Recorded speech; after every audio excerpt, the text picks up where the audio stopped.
All right, it is time for Currently Reading Challenge TBR week number 4, May 2023. Hey everyone, it is Shannon, and I'm super excited to be here today and to share with you this video. This is going to be my 4th and final picks for the May 2023 Currently Reading Challenge, which is when I set some time aside to dedicate to reading from the books on my currently reading, which does tend to grow as time goes on. And at the beginning of May, I think it was 32 titles. I had over 7,000 pages. I thought I didn't... Yeah, 7,762 pages, over 32 titles. Yikes. So that's why I give myself some time to read from those titles. How it works is I do a random draw of 3 fiction picks and 2 non-fiction picks, so I have 5 titles to work with, and then the goal is to read 50 pages a day, 5 days out of the week, for a total of 250 pages every week. I reset the counter at the beginning of the week, so it's a new counter for 250 pages,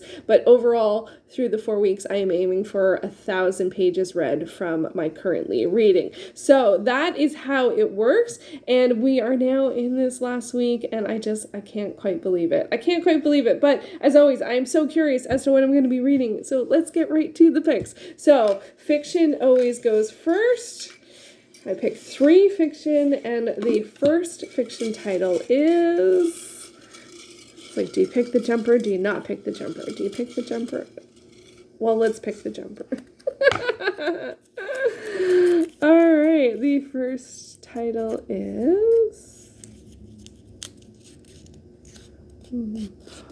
Wild Wolf Claiming. It's right on the top here. Wild Wolf Claiming by Rhiannon Bird. This, I have 236 pages left. You can probably tell by the title and the cover. This is a paranormal romance.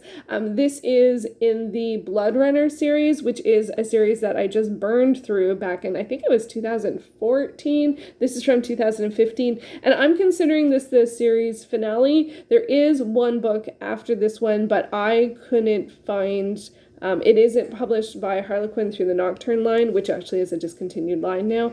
And I couldn't find where you could get it, and it was published outside of the line. So I'm just gonna work on. I'm considering this the finale, and that's actually why I started it. I started it earlier this year. I think in the second week of the year it was my first pick, and I read it for 1 or maybe 2 weeks before putting it aside. I have not done as well with paranormal romance as of recently, and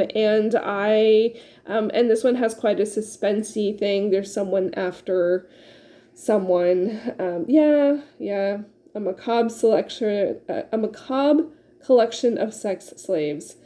Yeah, I'm not really, I don't know. I just find it's weird how often in paranormal romance there's sort of like crime rings and stuff like that, and that doesn't super interest me. So, if I remember correctly, there's 2 guys, one of which, 2 guys that are looking, I think they're actually aiming to sort of bring down the crime ring, but this woman gets, thrown in the middle of it. I guess maybe that's who they have their eyes on. I believe she's psychic, and he's a werewolf. So, I mean, I like that dynamic.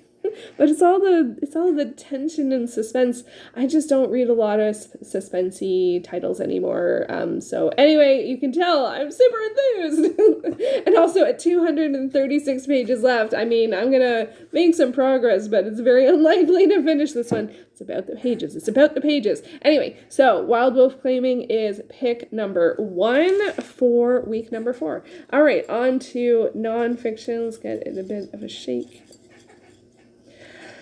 What will the first nonfiction be? I think I need a shorter jar for fiction because this feels super full and the other one feels super empty. Not super empty, not as full. Anyway, doesn't matter. All right, first nonfiction title is...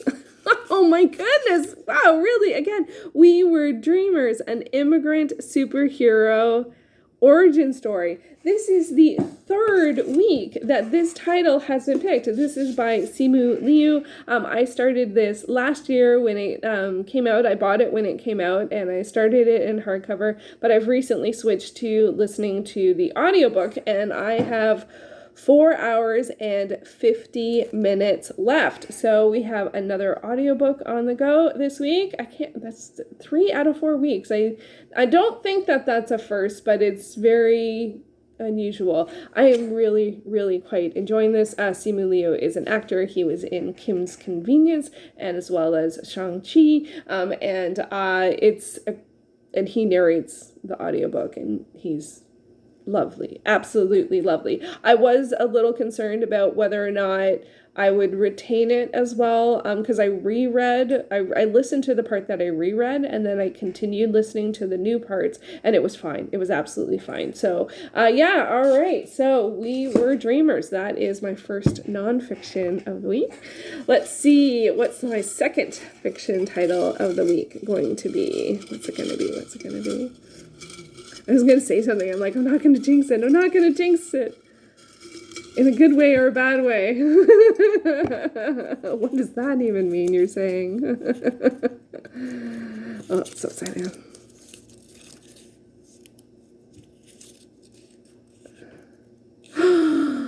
Banicula strikes again.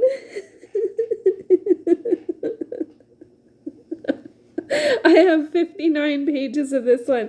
Okay, so Banicula Strikes Again by James Howe. This is a kids illustrated adventure type mystery-ish. It's not really mystery. I don't think there's enough clues to have it. I started the series, gosh, I don't know if it was last year or the year before. It starts with Banicula, and it follows a family. It's from the perspective of the family dog, and then the first one had Banicula, which was a rabbit was added to the family, and the family dog thought that it was a vampire. So, yeah. So these are I don't even know, like, they're contemporary, children's illustrated novels, and I have enjoyed some of them, but not all of them, but I think 2 away from finishing the series, so I've just been very lightly trying to finish this one off. At 59 pages, I imagine I'm gonna try and finish this one in a week, and I'm actually very surprised that when I started reading it, I didn't finish it. Usually I do finish them in the week. It's been a tough year. And so anyway, Banicula Strikes Again by James Howe. We will, what does it say? Lock up your veggies. Yeah, they're worried he's draining the veggies of their life force. I love the cat. I love the family cat, Chester, very, very much, who investigates many things and comes up with lots of theories and reads lots of books. So the family dog is enthusiastic, but doesn't always, he doesn't always, I don't know what the right thing to say is. He's he's very lovable, but he was maybe not that bright. Anyway, I am going to be reading Banicula. Okay, so that's fabulous. This is a very odd selection, as always. Okay, so our second and final nonfiction. There's a lot of things that haven't gotten picked, especially because We Were Dreamers has gotten picked 3 times. Is it that one? He's like, I haven't gotten picked. Pick me. Okay. The second and final nonfiction is, yay! Mammals! I can never pronounce it. Dorling Kindersley Handbook Mammals. This got picked before as well. With Mammals, I have 192 pages left to go. And this one is, so I'm going to be reading about a family dog. And then I'm going to be reading about mammals. Oops, that's the wrong one. Mammals. Yeah, so this is like a lexicon type work. It shows, it has a page, or usually it's actually half a page per mammal, talking about like where they are and what they eat and what the gestational period is and how many young they have and what living situation they are and where they live in the world and, some notation on what they look like and their activity and behavior and those kinds of things. I love it. I love reading lexicon types of things. I do feel like I would like to know a little bit more about what makes the individual mammal groups unique to each other. There is sort of a starter page for some sections, but I feel like I would like to know more comprehensively what makes, rodents. Maybe I don't want to know that one, but like, marsupials. And I think I might know that one. So I guess what I'm trying to say is, and this one's come up before, but I feel like I am enjoying what I'm reading, but I would like to get more knowledge. And so I think I want to do some more directed learning around some topics that come up from some of the nonfiction that I read. But this one, I just really love it. And I just finished a section on like whales, non-toothed whales and dolphins, I think. And then the next one is like non-toothed whales, baleen, something like that. I don't know. It's very much still mostly very new to me. So mammals, 192 pages left for that one. Ooh, that's exciting. That's exciting. So mammals. Oh, there's so many nonfiction titles that didn't get picked. There's so many. That's okay. I'm happy to read about mammals. All right, last fiction pick and the last pick for this round of the challenge. What will it be? What will it be? Station 11. Oh, fuzzy bunnies. It's not. Okay, Station 11 by Emily St. John Mandel. This is, and I have 217 pages left. That's a lot of titles with a lot of pages left. So the hesitation is that this is sort of, this is dystopic. And I started this during the first year of the pandemic. So this is one of the oldest now that is left to be finished. And I do find it very tough. I do find it tough. I know there's a TV series now. It's on Crave here in Canada.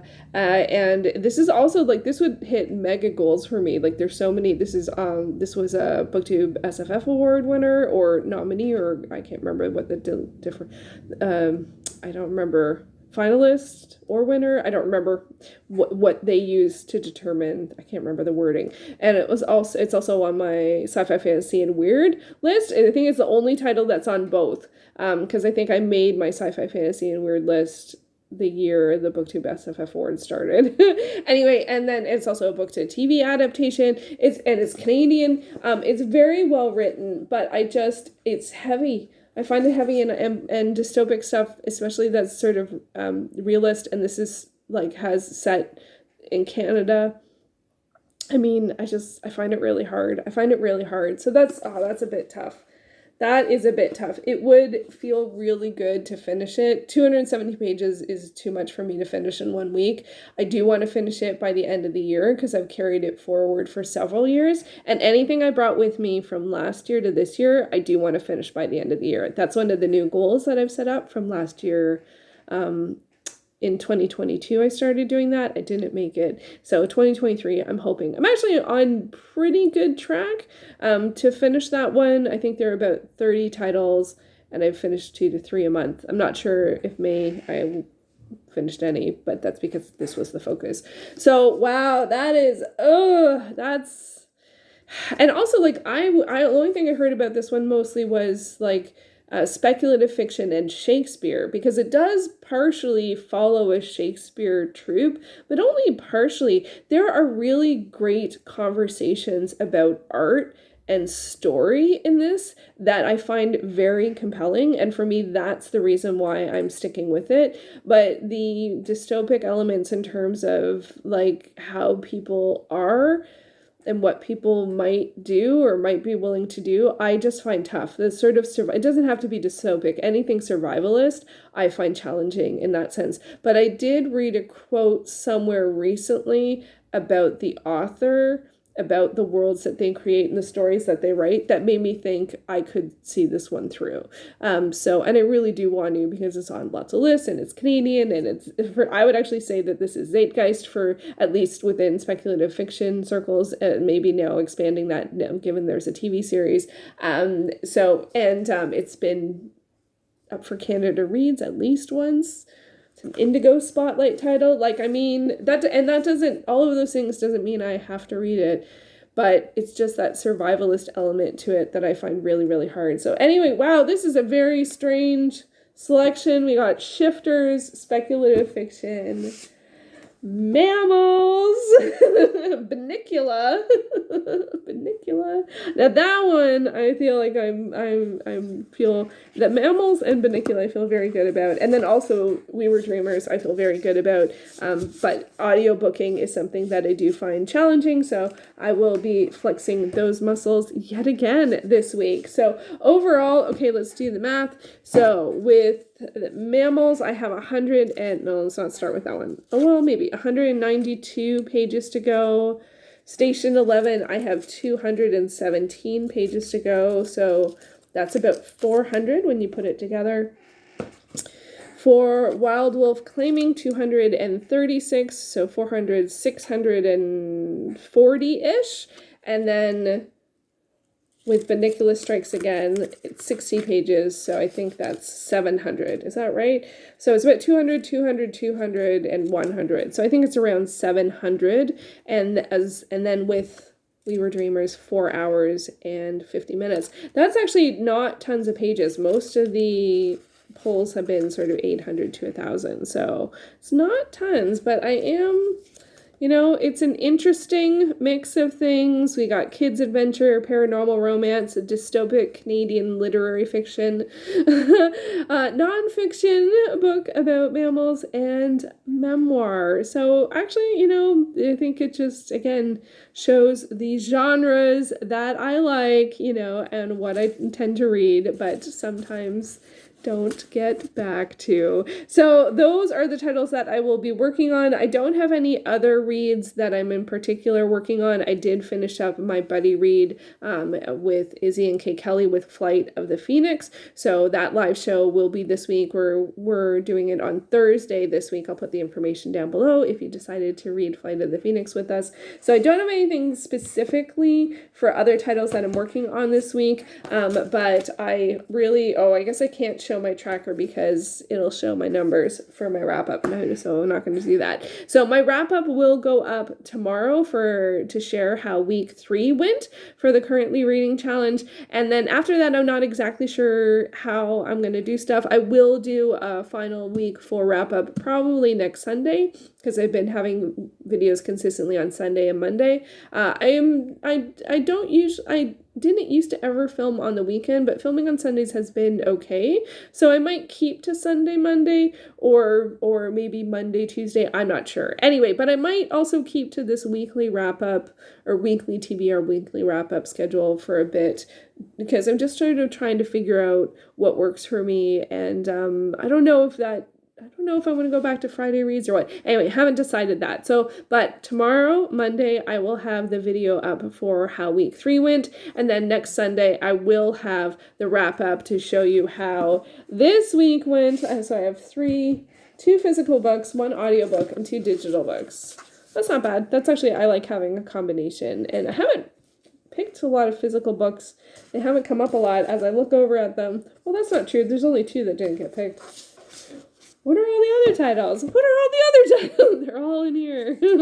So much nonfiction. I mean, We Were Dreamers 3 times out of 8. So that's almost 50% of the nonfiction titles ended up being picks.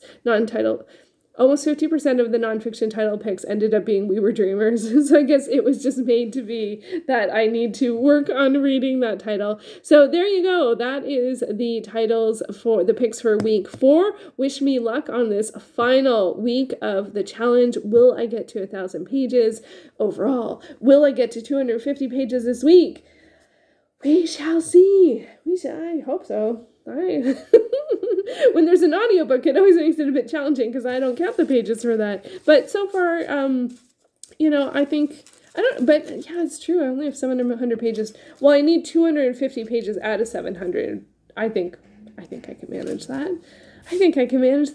Anyway, so let me know how your reading is going this week. Let me know, do you have any reading plans for June? It is, I guess, technically around the corner. And happy, let me know reading plans for June. I don't know if I'm going to do any specific reading plans or anything. Usually I like to sort of be a little freer after having such concentrated attention on one particular thing. But sometimes that ends up meaning I start a whole bunch of things.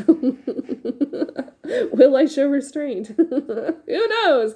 And also happy Victoria Day to anyone who is celebrating. Here in Canada, Monday is a holiday. So, or at least in Ontario, I don't know if it's all the provinces, but in Ontario on Monday, it is Victoria Day. It is traditionally the time when people go to open up their cottages, if they have a cottage. I don't have a cottage. I've never had a cottage, but it is sort of like the beginning of cottage season. And I was going to say the beginning of barbecue season, but people have already started barbecuing. I have definitely smelled